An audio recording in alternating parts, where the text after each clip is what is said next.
কিছু সময় আগেই কলকাতার সদ্য প্রাক্তন পুলিশ কমিশনারকে যে তামিলনাড়ুতে ট্রান্সফার করা হয়েছে সেই ব্যাপারে যে আপডেট দিয়েছিলাম না, কলকাতার সদ্য প্রাক্তন পুলিশ কমিশনার সুপ্রতিম সরকারকে ভিন রাজ্যে পাঠাতে চায় কমিশন। তামিলনাড়ুর পুলিশ পর্যবেক্ষক হিসেবে পাঠাতে চায় নির্বাচন কমিশন। এবার এই ব্যাপারে কি খবর এসেছে জানেন? মেডিকেল সমস্যার কারণে উনি তামিলনাড়ুতে যেতে চান না, মেডিকেল এমার্জেন্সির কারণে তার যাওয়া সম্ভব নয় বলে জানিয়েছেন তিনি। আর তিনি যে তামিলনাড়ুতে যেতে চান না এই ব্যাপারে সিও দপ্তরে তার এই চিঠি সে পাঠিয়ে দিয়েছে এবং সিও দপ্তর থেকেও সেই চিঠি ইলেকশন কমিশনে পাঠিয়ে দেওয়া হয়েছে।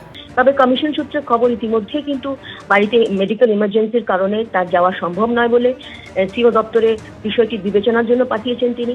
সিও দপ্তর থেকে সেই চিঠি অবশ্যই ইসিআই কে পাঠিয়ে দেওয়া হয়েছে। এবার যদি ওই চিঠির উত্তরে যদি নির্বাচন কমিশনার বলে দেয় যে ঠিক আছে মেডিকেল ইমার্জেন্সি রয়েছে তাহলে আপনি এখানেই থাকুন, তাহলে ইনি এখানে থাকতে পারবে। আর যদি ইলেকশন কমিশন যদি বলে দেয় যে না আপনি এখানে থাকতে পারবেন না, এমন কোন ইমার্জেন্সি রয়েছে, এমন কোন মেডিকেল ইমার্জেন্সি রয়েছে যেটা তামিলনাড়ুতে ঠিক হবে না, পশ্চিমবঙ্গে থাকলেই হবে, যদি এরকমের প্রশ্ন তুলে দেয় তাহলে তো তাকে যেতেই হবে। এটাই হচ্ছে এই পুরো ঘটনার আপডেট। এর পরবর্তীতে যে আপডেট আসবে সেটা আমি আপনাদেরকে জানিয়ে দেবো। আপনারা শুধুমাত্র পেজটাকে ফলো করে রাখুন, আপডেটগুলো পেতে থাকবেন।